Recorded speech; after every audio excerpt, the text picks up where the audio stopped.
Assalamu alaikum wa rahmatullah.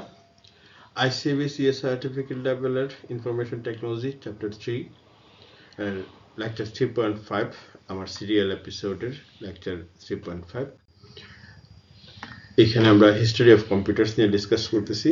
এটা হচ্ছে fourth generation of computer systems নিয়ে এই এপিসোড। আপনারা এই পিডিএফ ফাইলগুলো যদি আপনারা ডাউনলোড করতে চান তাহলে www.nasi.com/synopsis এই ওয়েবসাইটে গিয়ে আপনারা ডাউনলোড করতে পারবেন। এবার আমরা দেখি ফোর্থ জেনারেশন কম্পিউটারের কি কি feature. In 1971, fourth generation computer first introduces the microprocessor as main electronic component of computer. এই প্রথম কম্পিউটারের মেইন ইলেকট্রনিক কম্পোনেন্ট হিসেবে মাইক্রোপ্রসেসর এড হয় এবং মাইক্রোপ্রসেসর ইন্ট্রোডিউস হওয়ার সাথে সাথেই কম্পিউটারের পুরো পারফরমেন্স বিশাল চেঞ্জ হয়ে যায়। LSI অর্থাৎ large scale of integration circuits built on a single silicon chip is called microprocessor. Microprocessor হচ্ছে একটা সিঙ্গল সিলিকন চিপের মধ্যে সার্কিটস, এই সার্কিটসগুলো হচ্ছে লার্জ স্কেল অফ ইন্টিগ্রেশন, তার স্কোপ বড়, ক্যাপাসিটি বেশি, so large scale of integration circuits. LSI placed thousands of transistors onto a single chip. একটা সিঙ্গল চিপের মধ্যে থাউজেন্ডস অফ ট্রানজিস্টর, এর আগের জেনারেশনে যেটা ছিল মেইন কম্পোনেন্ট, সেই থাউজেন্ডস অফ ট্রানজিস্টরকে একটা সিঙ্গল চিপের মধ্যে নিয়ে আসতে পারে। Microprocessor can contain all the circuits required to perform arithmetic, logic, and control functions on one chip. Microprocessor কি করতে পারে? একটা চিপের মধ্যে সব ধরনের অ্যারিথমেটিক, লজিক এবং কন্ট্রোল ফাংশন নিয়ে আসতে পারে। Fourth generation computers provided microcomputers by smaller size of computers with larger performance capacity by using microchips. Microchips use করাতে ফোর্থ জেনারেশন কম্পিউটারের সাইজটা আরো ছোট হয়ে গেল থার্ড জেনারেশনের চেয়ে, এবং তার পারফরমেন্স ক্যাপাসিটি বহুগুণ বেড়ে গেল। এবং এই ফোর্থ জেনারেশন কম্পিউটারে কিছু যুগান্তকারী টেকনোলজি ইউজ করা হয়, সেগুলো দেখবো এখন। The technologies used in fourth generation computer like multiprocessing, multiprogramming, time sharing, operating speed, virtual memory made it more user friendly. এই টেকনোলজিগুলো এর আগের জেনারেশনের কম্পিউটারে ছিল না।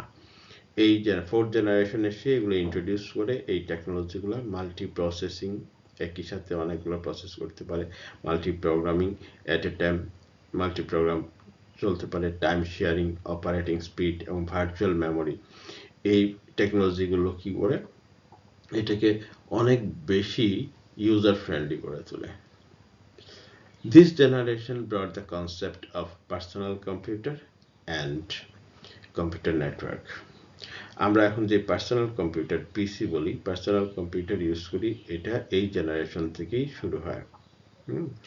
এবং কম্পিউটার নেটওয়ার্ক কনসেপ্টও ফোর্থ জেনারেশন থেকেই আসে। এবার আমরা যতটুকু ডিসকাস করলাম তার উপরে লার্নিং আউটকাম টেস্ট করে নিব একটা এমসিকিউ দিয়ে। Number 1, microprocessor was introduced by fourth generation computer, third generation computer. Which one is correct answer?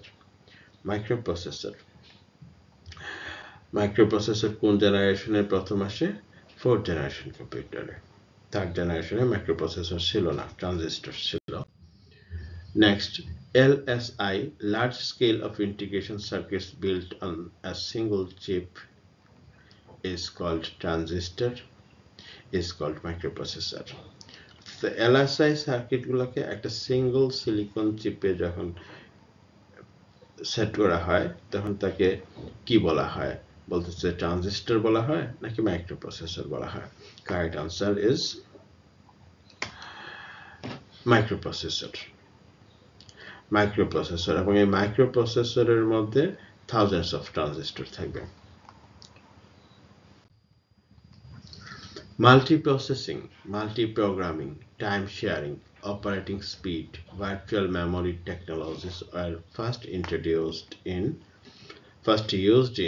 fourth generation of computer নাকি fifth generation of computer কোনটা correct answer যে multiprocessing multiprogramming time sharing operating speed virtual memory এগুলা specialised technologies used in latest computer তো এই টেকনোলজিগুলো কোন generation থেকে প্রথমে শুরু হয় fourth generation of computers নাকি fifth generation of computers correct answer হবে fourth generation of computers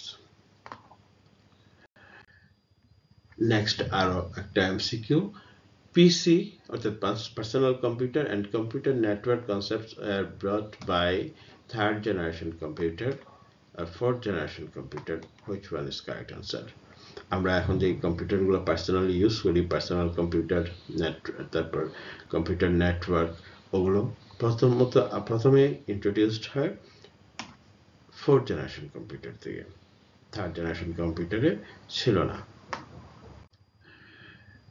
এবার আমরা fourth generation কম্পিউটারের কিছু ক্যারেক্টারিস্টিক্স দেখব characteristics of fourth generation computer main electronic component হচ্ছে very large scale integration and the microprocessor VLSI এবং microprocessor programming language হচ্ছে high level language memory হচ্ছে semiconductor memory RAM ROM etc input output device pointing devices optical scaling monitor keyboard printer etc ওগুলো input output device হিসেবে peripheral device হিসেবে use হয় example হিসেবে বলতে পারি IBM PC Star 1000 Apple II Apple Macintosh Altair 8800 etc